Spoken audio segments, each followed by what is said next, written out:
Hello everyone. Today I'm going to start with a topic. It's a very important topic. Library. Library love in 3 steps. আমি 3টে magical steps বলবো। Library শব্দটার সাথে আমরা সবাই জানি school, obviously there will be a library. আমরা একটু আলাদাভাবে ভাবি। লাইব্রেরিটাকে একটা এটা আমার কর্নার, লাইব্রেরি কর্নার, যেখানে আমার বাচ্চারা আসে। বাচ্চারা বই আমরা দিই, বই ওরা চুজ করতে পারে না। ছোট বাচ্চাদের কথা বলছি। মিডল এজ বাচ্চারা বই চুজ করতে পারে, আর সিনিয়ররা তো পারেই। তো বাচ্চারা আসে, আমরা একটা বই দিই। বইটার ক্রাক্সটা তো বোঝাতে হবে, সে বইটা ওকে কি দেবে। একটু এক্সপ্লোর করি আমরা ভাবি লাইব্রেরিটাকে যেখানে সাইলেন্স ব্রেক করবে তার লাভ দিয়ে। লাইব্রেরি মানেই সাইলেন্স। সাইলেন্স আর লাইব্রেরি দুটো শব্দ ভীষণ অঙ্গাঙ্গিকভাবে জড়িত। কিন্তু বাচ্চা যদি ভালোবাসাই না থাকে, সেই নীরবতা থেকে ভালোবাসাটা সে এক্সট্রাক্ট করতে না পারে, তাহলে সেই লাইব্রেরিটা তার কাছে মিনিংলেস। লাইব্রেরিটা হতে হবে এরকম যে বইটা সে চুজ করবে বা যে বইটা সে পাবে, সে বইটা যেন তার হৃদয় ছুঁয়ে যায়। একটা ছোট বাচ্চা আমার কাছে একদিন এলো, এসে বলল আমার বই পড়তে ভালো লাগে না। আমি তাকে বললাম, আচ্ছা আমি এই বইটা দিচ্ছি, তুমি বাড়িতে নিয়ে যাও। খুব সহজ একটা বই দিলাম, এনিট ব্লাইটনের লেখা। বাচ্চাটি বাড়িতে নিয়ে গেল, বইটা পড়লো। পরের দিন, ছোট্ট বই, পরের দিন ফেরত এলো, কান্না মিশ্রিত চোখে আমার দিকে তাকিয়ে বলল, ওই গল্পে যে মেয়েটি ছিল সেটা যেন আমি তখন বললাম, তুমি পড়েছো? তোমার ভালো লেগেছে গল্পটা? বললো, খুব। তুমি আমাকে এরকম বই দেবে? তাহলে আমার একটা দায়িত্ব হয়ে গেল সমাজের কাছে। বইটা এমন হতে হবে সেটা যেন তার হৃদয় ছুঁয়ে যায়।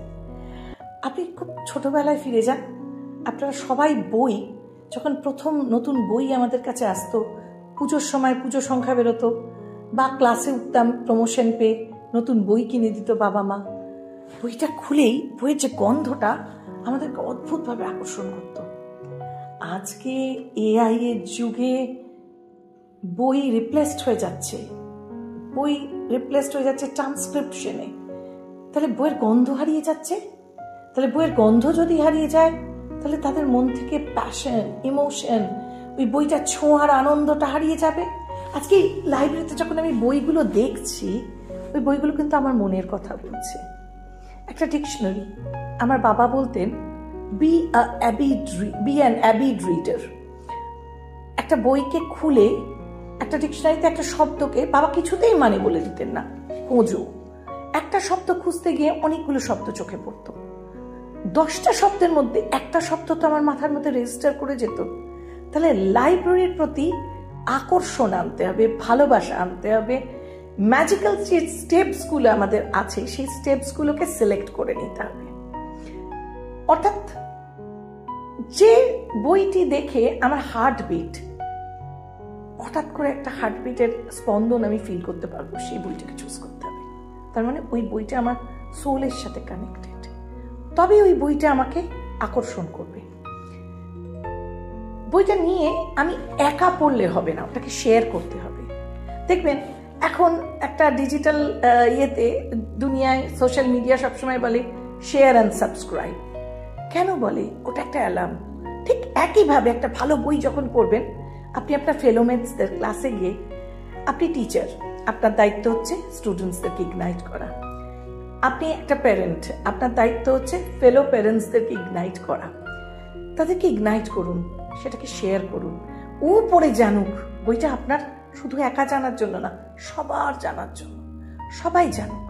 তাহলে যখন সবাই জানবে, নলেজটা স্পার্ক হয়ে যাবে সবার কাছে। থার্ড, একদিন নিজের মতো করে লাইব্রেরিতে ঢুকে নিজে লাইব্রেরিয়ান হয়ে যান। লাইব্রেরিটার দায়িত্ব নিন। আপনি দায়িত্ব তুলে নিন সমাজের হাত থেকে, যে আমি আজ লাইব্রেরিয়ান হলাম, কাকে কি বই দিলাম, কিভাবে দিলাম, তার চিন্তন মননটা বুঝে তার স্ট্যান্ডার্ড অনুযায়ী তার যেটা চিত্তাকর্ষণ করবে সেই রকম একটা বই থেকে সিলেক্ট করে দিলাম। যেদিন আপনি লাইব্রেরিয়ান হয়ে যাবেন সেদিন আর লাইব্রেরিয়ানকে কষ্ট করে আপনাকে বলতে হবে না বইটা টাইমলি ফেরত দেবেন, বইটা মেনটেন করবেন, বইটার পাতা নষ্ট করবেন না। সেদিন অটোমেটিক স্কুল লাইব্রেরিগুলো খুব যত্ন সহকারে বেড়ে উঠবে। আজ আমার আলোচনার বিষয়বস্তু ছিল প্রত্যেকটি শিশুর মধ্যে এই লাইব্রেরির প্রতি ভালোবাসা, নলেজের প্রতি ভালোবাসা, একটা অ্যাভিড রিডার তৈরি করা তাকে। এইটাই আমাদের ট্রাস্টফিল্ডের মোটো, আজকের মোটো ট্রাস্টফিল্ডের।